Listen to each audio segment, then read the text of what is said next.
I knew something was wrong with Vanessa the first time she called me Mom. My son Derek had only been dating her for 3 months. 3 months after his messy divorce from Christine, 3 months of taking it slow, and suddenly she was at my Thanksgiving table calling me Mom like we'd known each other for years. If you love stories about grandmothers who refuse to be pushed around, subscribe now because what I did to get revenge was absolutely worth it. My name is Patricia Brennan. I'm 69 years old and I live in Fort Worth, Texas in the house my late husband James and I bought in 1982. 4 bedrooms, big backyard, mortgage paid off 15 years ago. Derek grew up in this house. His daughter, my granddaughter Emma, who's 8, spent every weekend here after he and Christine split up. Then Vanessa came along. She was 34. Derek is 42. I'm not one of those mothers who thinks no woman is good enough for her son, but something about Vanessa set my teeth on edge from day one. Too friendly, too eager, too perfect. "Mrs. Brennan, this turkey is amazing," she'd gushed at Thanksgiving. "You'll have to teach me your recipe. I want to make it exactly like you do." You know, for when Derek and I host the holidays at our place. Their place. They'd been dating 3 months and she was already planning to take over family traditions. "Call me Mom," she'd said, reaching across the table to squeeze my hand. "I never had a good relationship with my own mother. I'd love to have you as mine." Derek beamed at her. He'd been so broken after the divorce. Christine had cheated, taken him for everything she could in the settlement, poisoned Emma against him for months. Vanessa had appeared right when he was most vulnerable and she'd love-bombed him into oblivion. 4 months later, they were engaged. 2 months after that, married at the courthouse. No big wedding, no family involvement, just them and 2 witnesses. "We didn't want to make a fuss, Mom," Vanessa explained when they came over to tell me. She kept calling me Mom every single time. "We're just so in love, we couldn't wait." Derek looked happy, happier than I'd seen him in years, so I smiled and hugged them both and tried to ignore the alarm bells clanging in my head. The changes started small. "Mom, Derek and I were thinking your house is so big for just one person, and you're not getting any younger. Have you thought about what happens if you fall? If you have an emergency?" This was at Sunday dinner 2 weeks after the wedding. I'd hosted Sunday dinners for the family for 30 years. "I'm 69, not 90, I said lightly. "I'm perfectly capable of taking care of myself." "Of course you are." Vanessa's smile was bright and fake. "I just worry about you, that's all. We all do, right, Derek?" "Mom's fine," Derek said, but Vanessa squeezed his arm. "For now, but we should plan ahead, be proactive." The next week she brought it up again, and the week after that, always with that concerned tone, always making it sound like she cared so much about my well-being. A month into the marriage, Derek started canceling Sunday dinners. "Vanessa's not feeling well," he'd say, or "we have plans," or "Emma has a thing." I'd see Emma every few weeks instead of every weekend. Vanessa was always there, always between us, always managing the conversations. "Grandma, can we?" Emma would start to ask something. "Oh, sweetie, Grandma's probably tired," Vanessa would interrupt. "Why don't we let her rest?" 3 months into the marriage, Vanessa started coming over when Derek wasn't around. "Just checking on you, Mom," she'd say, letting herself in with the key Derek had given her. When had he given her a key? "Making sure you're eating properly, taking your medications."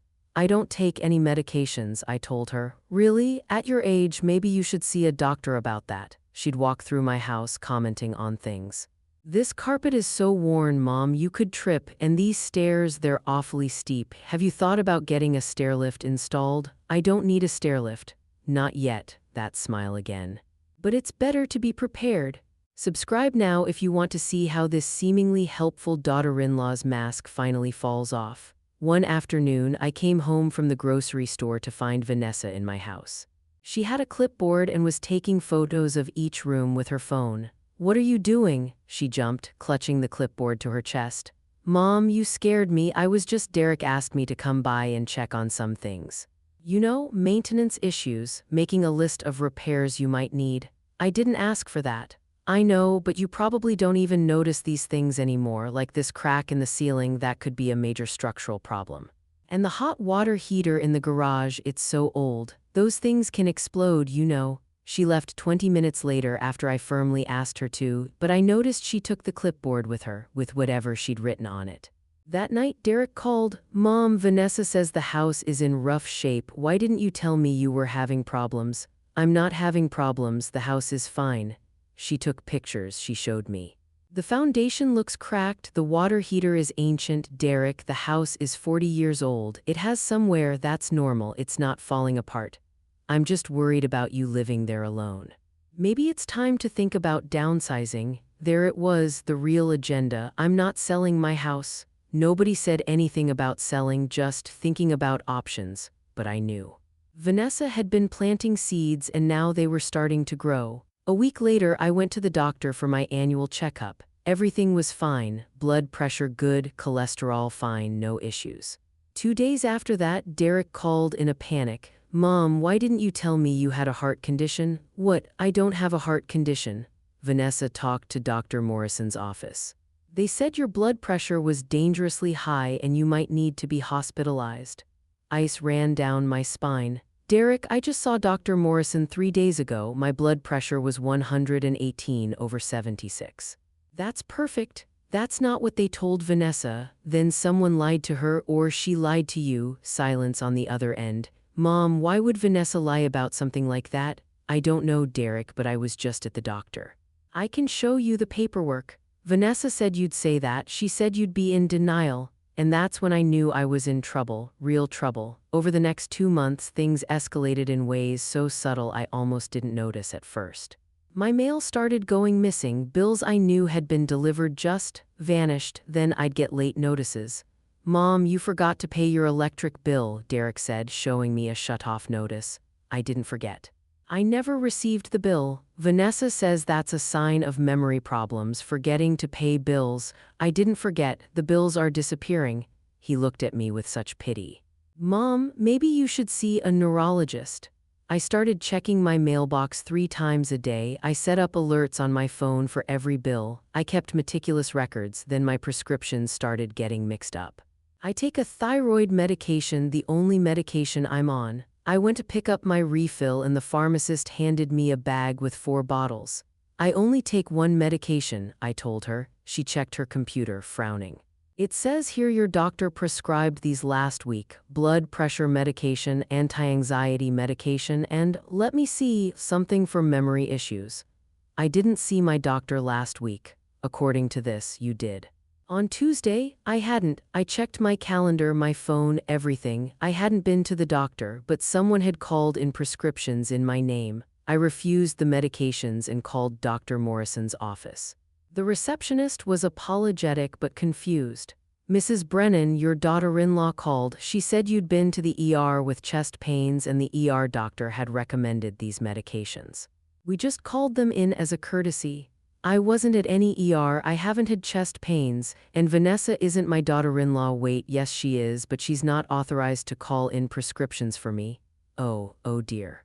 "I'm so sorry, there must have been some miscommunication." "Miscommunication? Right." I called Derek immediately, voice shaking with anger. "Your wife is calling in prescriptions for me that I don't need, telling doctors I have conditions I don't have. This has to stop." "Mom, Vanessa's just trying to help. She's a nurse. Did I mention that? She knows what she's talking about." "She's not my nurse. She doesn't get to make medical decisions for me." "She's worried about you. We all are." "You're starting to act paranoid." Paranoid, that word stuck with me because paranoid people imagine things and I wasn't imagining this. That's when I started documenting everything. I got a small notebook and wrote down every incident. Every time Vanessa showed up unannounced. Every concerned comment. Every lie she told Derek about my health or my house or my behavior. If you're invested in this story, hit that subscribe button because what happened next is when I realized just how dangerous Vanessa really was. 5 months after the wedding, I woke up at 3 a.m. to find Vanessa standing in my bedroom. I screamed, Mom, it's okay, it's just me." She had her hands up, trying to calm me down.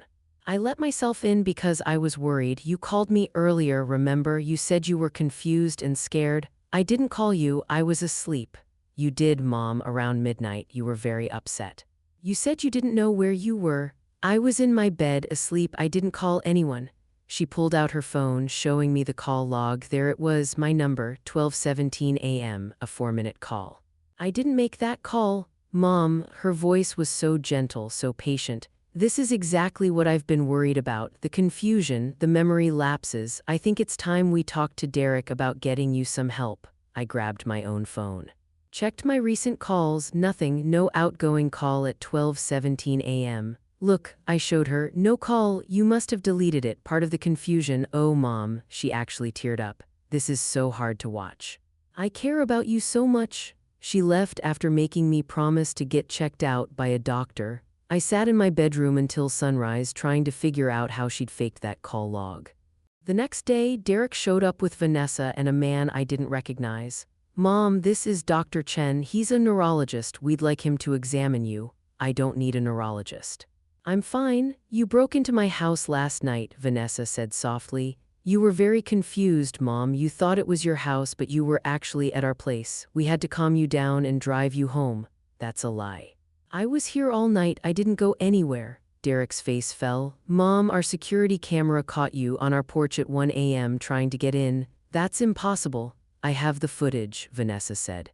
She showed it to me on her phone. Grainy nighttime footage. A woman who looked like me, same gray hair, same build, wearing my blue nightgown, standing on their porch looking confused. But it wasn't me. It couldn't be me because I was home, but the woman looked exactly like me. I want to see the original footage, I said. Not on your phone, the actual security system. Mom, please, Derek said. Just let Dr. Chen examine you. I refused, told them all to leave. Derek left looking devastated. Vanessa left looking satisfied. That night I couldn't sleep. I kept thinking about that security footage. That woman who looked like me but wasn't me, and I realized Vanessa looked about the same height as me, same build. In a wig and my nightgown in grainy nighttime footage, she was building a case. Documenting my decline, faking evidence of confusion and memory loss. But why? The answer came 2 days later when Derek showed up with papers. Mom, we need to talk about power of attorney. Absolutely not. Please just listen. Vanessa and I have been doing research. If something happens to you, if you have a medical emergency, or if your memory issues get worse, someone needs to be able to make decisions for you. Handle your finances, your medical care. I can handle my own affairs. Can you? Because you're forgetting to pay bills, you're calling people in the middle of the night confused. You're wandering around in your nightgown at 1 a.m. None of that is true. I have evidence that it is. Faked by Vanessa. His face went hard. Why would she fake evidence? She loves you. She's been nothing but kind and helpful and concerned, and all you do is accuse her of lying. Because she is lying. Derek, please look at what's happening here. 5 months ago, I was fine. I was living independently, seeing you every week, spending time with Emma. Now suddenly I'm incompetent, confused, forgetting everything. Doesn't that seem suspicious? It seems like you're getting older and you're scared to admit you need help. I don't need help. I need your wife to leave me alone. He stood up. I'm trying to protect you, we're trying to help you, but if you won't let us. He shook his head. Just sign the papers, Mom, for Emma's sake. What happens to her if something happens to you and nobody can access your accounts to take care of things? Nothing's going to happen to me, just sign them. I didn't sign.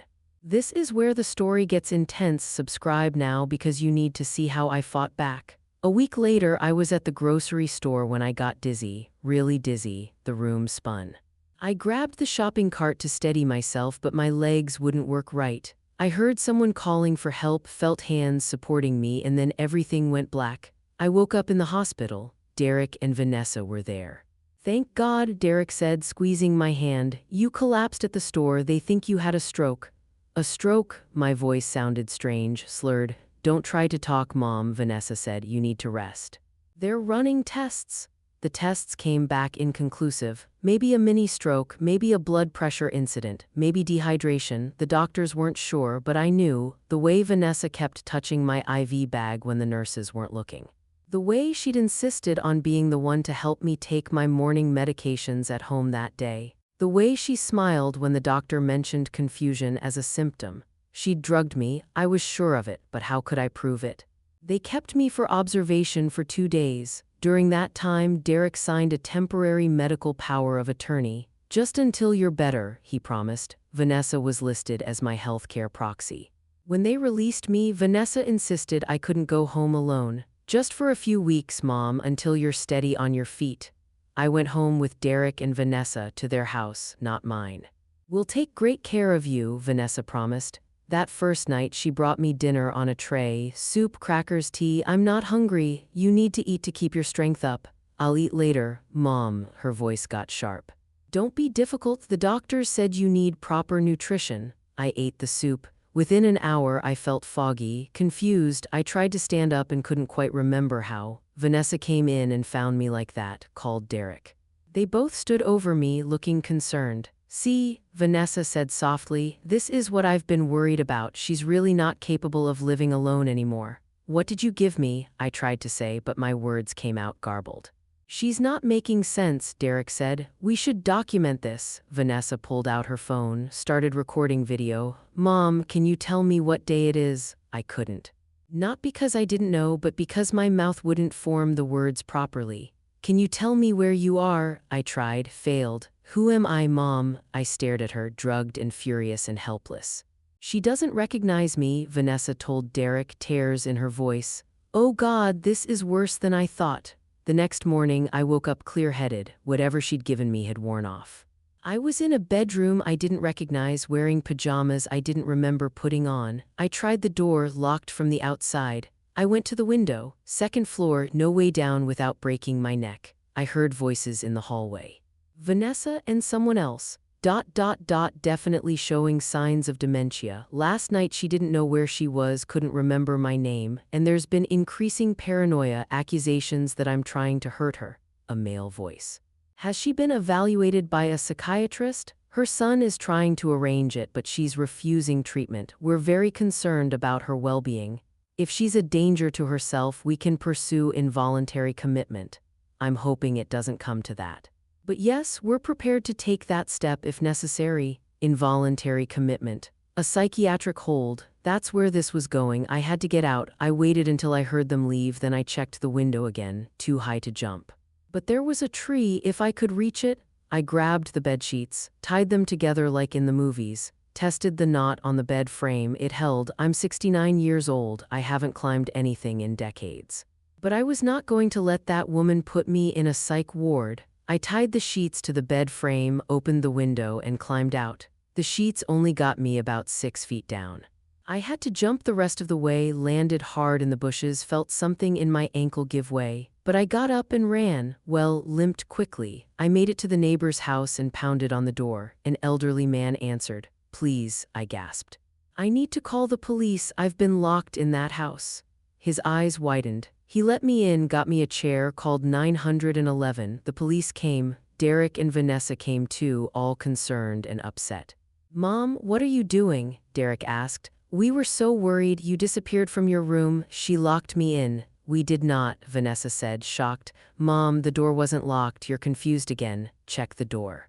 It locks from the outside. The police checked. Vanessa was right, the door wasn't locked. I'd clearly just been confused, except I knew what I'd felt. That door had been locked. She'd unlocked it after she heard me climb out the window. She was always one step ahead. The police, looking at a confused elderly woman who'd climbed out a window and made wild accusations about her family, suggested I get psychiatric evaluation. We're trying, Derek said wearily. We have an appointment scheduled with Dr. Reeves tomorrow. I'm not going. Mom, please. I want to go home to my home. Derek and Vanessa exchanged looks. Maybe that's for the best, Vanessa said, at least for tonight. Let her calm down. Subscribe if you want to see how I turned the tables because I was done being the victim. Derek drove me home, walked me inside, made sure I was okay. Mom, please take your medications tonight. Please? I don't take medications. The ones from the hospital for your blood pressure. He left the bottle on the counter, left me alone in my house. I waited until his car pulled away, then I poured the pills down the sink. Then I called my friend Margaret. We'd been friends for 40 years, worked together at the hospital when we were both nurses. Margaret, I need help and I need you to believe me. I told her everything. She listened without interrupting. You need evidence, she said when I finished. Real evidence, not your word against hers. How? Give me 2 days. Margaret worked fast. She had friends, connections. One of her daughters was a private investigator. 2 days later, we had proof. Vanessa wasn't a nurse. Her license had been revoked 8 years ago for stealing medications from the hospital where she worked. She'd done this before, found a lonely divorced man, love-bombed him, married him fast, then systematically took over his mother's finances. That woman had died in a nursing home 6 months later. Everything left to the family, which meant Vanessa and her then-husband. They divorced a year later. Now she was running the same con on Derek and me. Margaret's daughter also found something else. Vanessa had been arrested twice for identity theft and fraud. The charges had been dropped both times due to lack of evidence. "We need to tell Derek," Margaret said. "He won't believe me. He'll believe this." She tapped the folder. Documents, court records, police reports, facts. That afternoon I called Derek, asked him to come over alone. He came looking exhausted. "Mom, if this is about Vanessa again, sit down, please." I showed him everything. The license revocation, the previous husband, the arrests, the deceased mother-in-law. He read through it all. His face went pale. "This can't be real. It's all verified, court records, public information." "But she said." He looked up at me with devastated eyes. "She told me her first marriage ended because he was abusive. She said she left nursing because she wanted a less stressful career. She said." She lied, Derek. "About everything." He sat there for a long time just staring at the papers. "What do I do? First, you revoke the power of attorney you signed while I was in the hospital. Second, you get a good divorce attorney. Third, you make sure she never has access to my house, my accounts, or my life ever again." "Emma," he said suddenly. "Oh God, Emma, what about Emma?" "Vanessa's been taking her to therapy, says Emma needs help adjusting to the divorce." "But what if?" His voice cracked. "What if she's been doing something to Emma too?" We went to pick up Emma that afternoon together. Vanessa tried to stop us. "She has a therapy appointment," Vanessa said. "No, she doesn't," Derek said. His voice was cold in a way I'd never heard before. "Pack a bag, you have 1 hour to get out of my house." "What, Derek, what are you talking about? I know what you are, I know what you've been doing, you're done." Her face changed. The sweet, concerned mask dropped. What was underneath was cold and calculating. "You can't prove anything," she said. "Actually, we can." He handed her the folder. "Revoked nursing license. Previous con, dead mother-in-law." "Should I keep going?" She looked at the papers, then at me. Her eyes were flat and cold. "You won't win," she said to me. "I'll fight the divorce. I'll take everything. I'll make sure Derek and Emma never speak to you again." "Try," I said. She left that day, moved out. Derek filed for an annulment based on fraud. It went through in 6 months. The divorce was messier. She wanted the house, spousal support, half of everything. But with her history and the documented attempts to fraudulently gain power of attorney over me, her lawyer eventually advised her to settle for a small payout and move on. During the proceedings, we discovered she'd already started the process of trying to get me declared incompetent. Had forged documents, faked medical records, even tried to bribe a doctor to sign off on a dementia diagnosis. She could have faced criminal charges, probably should have, but Derek just wanted her gone, so she took her settlement and disappeared. If this story kept you on the edge of your seat, subscribe and share, because every grandmother needs to know she has the power to fight back. That was 2 years ago. Emma's in therapy now, real therapy, with a good counselor who's helping her process everything. She spends every weekend with me again. Derek is doing better, dating carefully this time, taking things slow. My house is still mine, my mind is sharp, my accounts are secure. I had the locks changed, installed a security system, and Margaret checks on me every few days. Not because I need her to, but because we're friends, and that's what friends do. Sometimes I think about how close I came to losing everything. If I hadn't documented things, if Margaret hadn't helped, if Derek hadn't been willing to listen to the evidence, Vanessa would have won. I'd be in a nursing home somewhere, drugged and confused, while she slowly drained my accounts. But she didn't win, because I refused to go quietly, because I fought back. Because I knew my own mind and trusted my own truth even when everyone else told me I was wrong. Last week, Emma and I were baking cookies in my kitchen in my house that I almost lost, and she asked, "Grandma, were you scared?" When Vanessa was doing all those things, terrified, I told her honestly. "But you didn't give up." "No, baby, I didn't give up." She hugged me tight. "I'm glad. I don't know what I'd do without you. You're never going to have to find out." I'm 71 now, my house still needs a new water heater and the carpets are worn. I eat dinner alone most nights. I watch Jeopardy and do crossword puzzles and live a quiet life. But it's my life, my house, my choices, my future. And nobody, not a con artist daughter-in-law, not a manipulative liar, not anyone is ever going to take that away from me again. Thank you for watching my story. If it resonated with you, if you know someone who needs to hear it, please subscribe and share. Drop a comment below telling me where you're watching from. And remember, trust your gut. If something feels wrong, it probably is. You're not paranoid, you're not crazy, you're protecting yourself. And that's not just okay, it's necessary. God bless you all. Stay strong, stay sharp, and never let anyone make you doubt your own mind. Until next time, this is Patricia, reminding you that the best revenge is living well in your own house on your own terms with your dignity intact.